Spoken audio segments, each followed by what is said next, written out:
Noticias en Flash. Son las 2 de la tarde con 1 minuto. Hoy lunes, en Noticias en Flash. La opinión de Juan José Rodríguez Prats. Licenciado Rodríguez Prats, ¿cómo está usted? Gusto saludarle, como siempre. Pues Hugo, muchísimas gracias. Mira, creo que el comentario es obligado, además hasta por un compromiso moral. Yo tuve relación, no puedo decir que una relación estrecha, no fui colaborador de su gobierno, de Enrique González Pedrero, pero sí creo que cuando un gobernante fallece, pues debemos hacer un análisis de lo bueno, de lo malo, de la forma en que gobernó. Don Enrique creo que tiene un saldo favorable en su gobierno. Debo decir también que gobernó en condiciones muy favorables. Quiere decir que al gobernante hay que juzgarlo en su circunstancia. González Pedrero para mí es el último de un periodo en donde hubo civilidad en la lucha política, hubo un tránsito cordial de gobierno a gobierno, no hubo confrontación. Tabasco no conoció la discordia política. El gobierno de Madrazo, Manuel Mora, Mario Trujillo, Leandro Rovirosa y González Pedrero. González Pedrero también manejó un presupuesto muy holgado. No tuvo necesidad de una reforma fiscal, no tuvo necesidad de cobrarle impuestos a los tabasqueños. Él mismo declaraba que muchas veces no conciliaba el sueño de no saber cómo invertir los recursos, porque es cuando se disparan las participaciones derivadas de petróleo. Fue un gobierno con orden, fue un gobierno integrado por gente capaz. Yo recuerdo en el área de educación, por ejemplo, Guadalupe Cano y Graciela Trujillo hicieron un magnífico papel. No quisiera yo mencionar otros funcionarios porque tengo ahí muchos amigos. Se podría pensar que estoy en afán de halagar. Hubo obra pública, digamos que disminuyó la corrupción, hubo rendición de cuentas y al final hubo una falla, porque el Estado se descompuso en el 87-88. Él creo que en algún programa lo dijo y contigo, que entregaba a Tabasco como una balsa en una laguna de aceite. Nada se movía, todo estaba bajo control y al poco tiempo comenzó la lucha política, surgió la candidatura de Andrés Manuel López Obrador y comenzó una contienda que ha sido ríspida y que no precisamente corresponde a una buena democracia. Debo decir también que hubo un rompimiento entre González Pedrero y Andrés Manuel López Obrador. González Pedrero le pide la renuncia frente a todos los presidentes municipales, si no mal recuerdo, allá por el mes de noviembre de 1983.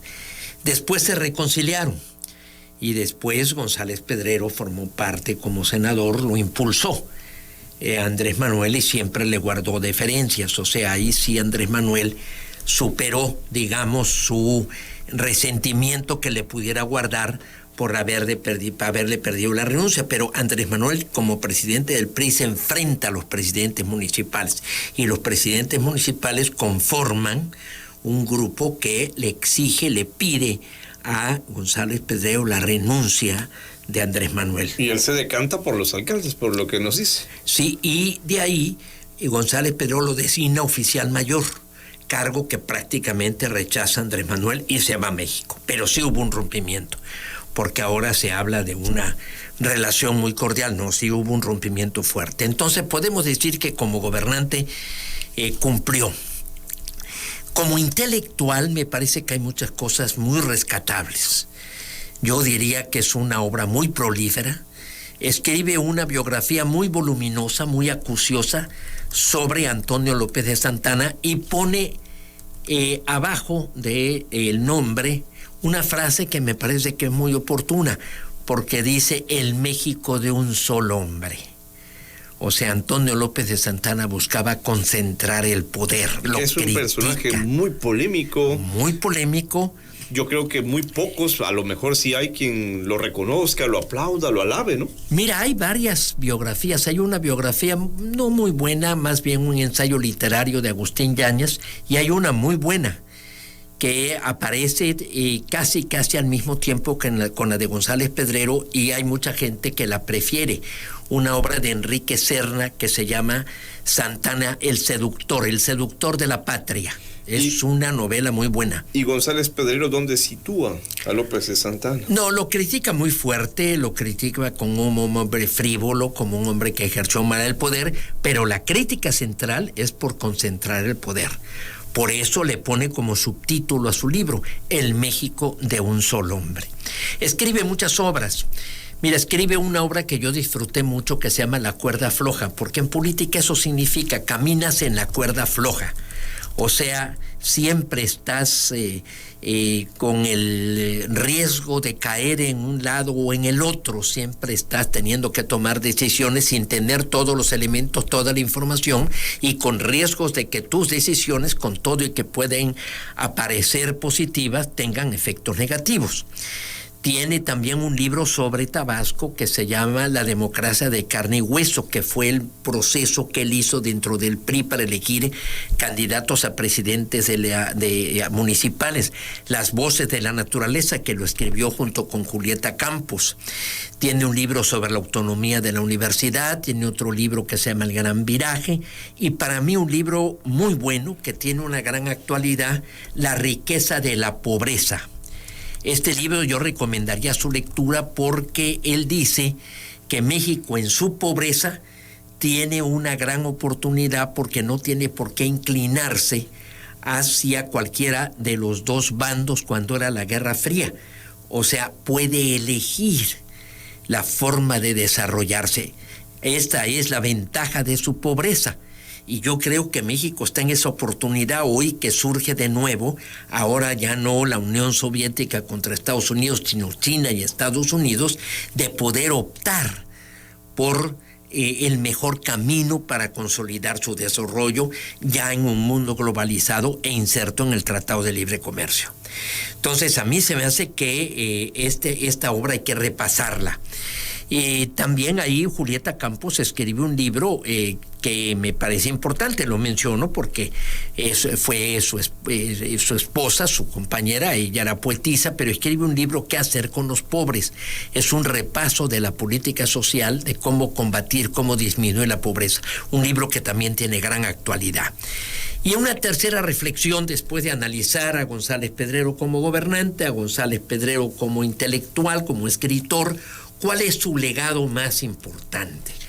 Yo creo, Hugo, que lo que más interesaría hoy rescatar es la cultura y la política. González Pedrero, siempre siendo un hombre de izquierda, no se confrontó con los empresarios, inclusive él apoya. Por ejemplo, en el caso de la Unión Nacional Ganadera, apoya a ultralácteos económicamente. Y yo creo que tiene una política en donde se da cuenta que hay que estimular la inversión privada, la inversión particular. González Pedrero tiene una magnífica relación con todo el sector privado, con comerciantes, con agricultores, y yo sí creo que esto es un legado importante, y hacer política con cultura, con conocimiento. Tabasco está rezagado, Tabasco está, digamos, a la cola de lo que pudiéramos denominar una lucha política civilizada. Y hay muchas obras de González Pedrero, escribe tratados sobre Maquiavelo, escribe tratados sobre teoría política, es traductor del libro, un libro clásico de Maurice Duverger que se llama Los partidos políticos. También traduce lo que es La democracia en América, de Tocqueville. Todas esas son obras interesantísimas. Yo ahí sí insistiría mucho en que pudiéramos repasar, porque Tabasco tiene una dolencia de cultura política, y yo creo que ahí está su mayor aportación. Meto mi cuchara, licenciado, también fue legislador González Pedrero. Usted ha sido tribuno. ¿Cómo ve el papel, el legado ahí en ese ámbito? Yo ahí sí te diría que pasó un poco opaca su trabajo. Fue senador por 6 años y después fue senador por 3 años. Fue senador por 6 años en el PRI y fue secretario general del PRI. Yo creo que los textos de Reyes Heroles y González Pedrero, sus discursos, vale la pena analizarlos. Yo creo que es la parte más sólida de la doctrina priista, nacionalista, de izquierda, liberal, de Reyes Heroles y González Pedrero. Llegaron a coincidir, siendo Reyes Heroles presidente del PRI, González Pedrero secretario general. Después él repite como senador 3 años, pero yo ahí lo traté y lo vi casi, te diría yo, que hasta arrepentido de haber formado parte de ese efímero paso por el Senado, porque no tuvo un mayor desempeño, no tuvo un mayor entusiasmo por destacar protagonismo. Prácticamente pasó desapercibido. Fue director del Canal 13, lo cual también ahí hubo una aportación importante. Fue embajador en España y usó un vínculo cultural con España, y fue director del Fondo Cultura Económica. O sea, es una carrera larga, positiva, cultural, política. Y repito, en su desempeño en Tabasco, desde luego, considerando que gobernó en condiciones muy favorables, con recursos económicos sobrados, en un estado con alto grado de tranquilidad, y en una última etapa sí muy convulso en cosas que sí pudieran ser imputables a él. Ahí sí se descompuso el Estado en el 88, y digamos que terminó un periodo en el que había habido tranquilidad, orden, paz social. Terminó su gobierno José María Peralta López. José María Peralta López en ese interinato. Y ahí, te repito, sí hubo una descomposición. Es cuando mencionó esta frase que ya expresé anteriormente. Él deja a Peralta López. Desde luego, él designa, había sido su secretario de gobierno. Y ahí es en donde viene la postulación de Andrés Manuel, y creo que comenzamos otro periodo en la historia de Tabasco. Por eso yo los últimos 60 años en la historia de Tabasco, porque antes habíamos tenido un estado muy convulso, con excepción de los 10 años en el que gobiernan Noé de la Flor Casanova y Santa María, del 42 al 52, que hubo también civilidad, que hubo tranquilidad. De ahí viene el gobierno de Manuel Bartlett Bautista, se desconocen los poderes en el 55, viene el interinato de Rico de los Llanos, y comienza este periodo que yo clasifico de fortalecimiento institucional, de estabilidad política, de progreso, de paz social y de transmisión pacífica, cordial. Diría yo que hubo una vida civilizada, con altos niveles de seguridad, con altos niveles también de respeto a la ley, de Estado de Derecho, aunque desde luego no hubo democracia. O sea, del licenciado Madrazo a González Pedrero. Nos inauguramos en la democracia en el 88 con la postulación de Andrés Manuel. Ya los tabasqueños tuvimos opciones para elegir entre Andrés Manuel y Salvador Neme, pero también Tabasco ha entrado en un proceso grave de descomposición. Por eso ahorita su legado, yo siento que sería rescatar estas obras de cultura política. Tabasco de carne y hueso, la democracia de carne y hueso, la cuerda floja, el libro de la biografía de Santana y sus muchos textos. La riqueza de la pobreza, que es una obra muy interesante, y desde luego esa capacidad del acuerdo. No vimos, siendo un hombre de izquierda, siendo un hombre, yo te diría que hasta en un momento radical, perteneció al Movimiento de Liberación Nacional, pero no encuentras un discurso agresivo. González Pedrero en ningún momento, por el contrario, sus discursos estaban cargados de una alta calidad en cuanto a tender puentes para el entendimiento. O sea, González Pedrero interpretaba la política como un ejercicio permanente de conciliación. Y siendo un hombre de izquierda, yo te puedo invito a los empresarios, a los líderes de aquellas épocas, como hubo un entendimiento siempre llano, franco, respetando la palabra y coordinándose en esfuerzos conjuntos. También hay que juzgarlo en sus circunstancias. No se enfrentó a inundaciones, no hubo inundaciones. Y con todo y que fue una época de carestía, de inflación, estableció una buena relación con la Federación, el gobierno de Miguel de la Madrid, no hubo conflictos graves, y él inclusive en un momento se incorpora a la campaña de Salinas de Gortari, aunque no llega a formar parte de su gabinete. Licenciado Rodríguez Prats, pues todo esto es muy interesante, creo que el legado ahí está.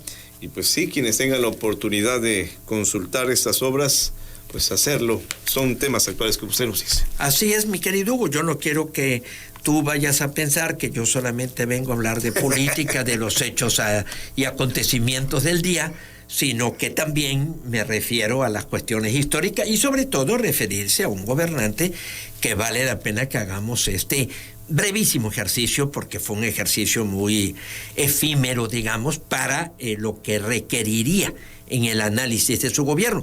Por ejemplo, no mencioné los 17 kilómetros de puentes que hubo. Él decía que Tabasco era un archipiélago y él lo comunicó mediante los puentes. Y varias obras. ¿Mandé? Uno lleva su nombre, el de frontera.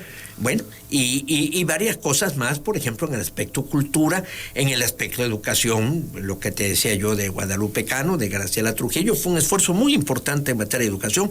Estas dos mujeres yo las aprecio mucho, les reconozco mucho, porque son mujeres muy valiosas y que hicieron muy buen trabajo. Y Dios mediante, ya habrá oportunidad de hablar de política. No se preocupe usted por eso. El tema apenas está arrancando. Exactamente. Vamos a ir a la pausa, licenciado. Hasta la próxima semana. Hugo, hasta la próxima semana. Son las 2:17, ya volvemos enseguida.